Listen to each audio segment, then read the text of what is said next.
Hi, good morning, everyone. I'm here again, your friend Joey. What are we going to talk about? Okay, let's talk about something that in connection with the video that I previously posted, titled My Personal Tips on How to Pass the NCLEX. By the way, I'm Filipino, originally from the Philippines, and staying right now in the United States because of work.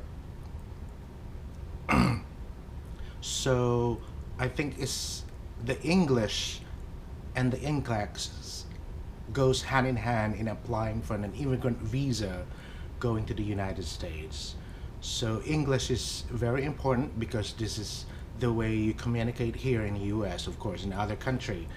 Um, but when I was in the Philippines, taking the English examination very hard because it's very structured, very you need to speak fluently, blah blah blah, right?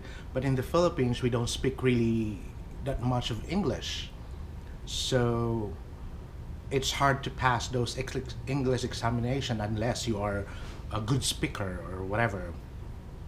So, to tell you frankly, when I was applying for an immigrant visa going to the U.S., we need to take those English examination. It was TOEFL and TSE. TOEFL, no problem because it's a written. No problem. I took that once, done. The TSE is the problem because it's the speaking test. It's just like a 12-minute test. You paid, I think I paid $120 per session. It's a 12 question test. It's just like a 30-second question, and then you need to answer that question for 30 seconds. It's just like Miss Universe. Oh my god, that's what's funny. Anyways, but being a Filipino and living in the Philippines, we're not accustomed to speak English fluently. So it's hard. I took TSE 3 times and all failed. So good. I don't know. Um, and then there comes IELTS. The IELTS, I think it came from the London exam. It's a 1 day test for us. I don't know now. When I took the IELTS, it's like a half day written and then half day speaking. What I like about the IELTS is that the written, no problem with that. The speaking is just like an interview. It's a face-to-face interview. It's just same. It's a timed question, timed answer. It's the same thing with the TSE. The difference is the face-to-face question. So I kind of like that because you're talking to a person, unlike on the TSA, you're talking to a tape recorder. So, and I did it once, done. So I messaged I think the department in charge for the English certificate or whatever. I messaged them that can you combine the TSC, I mean the written exam, which I passed, and then the speaking of the IELTS. I sent them a message, phone, email, through mail and everything. Nobody answered my letters or my inquiry. Nothing. And then just one time, I just received a mail with the certificate. Oh my God, that's the only thing that I'm needed to go to the embassy for the visa. So to all Filipinos or other nurses who wanted to go to the United States or USA, to America, study hard, speak English as much as possible, because we're not accustomed to speak English like continuously, like every day. So do that. Um, One thing though is this is a different story. What I'm gonna tell you? No, no, no, no. So when I pass all the papers in the embassy with the English certificate, done. It's a done deal. So my immigrant visa done. So, but I'm gonna tell you some story about the English thing. I'm not good in English. To tell you honestly and frankly, English is my lowest subject. English is my weakest link. I'm not good in vocabulary. I'm not good in tenses. Tenses. I'm not good in grammar. I'm not good in whatever. In talking in English, perfect English. You mean? Uh, when I was in school, when my teachers asking me to go or make homework, I want everyone to speak in front of a class, something blah blah blah blah. So what I do, because since I'm good in memorization, I memorize what I'm gonna say in front of the class. But still, I'm still frightened, like a stage frightened, whatever.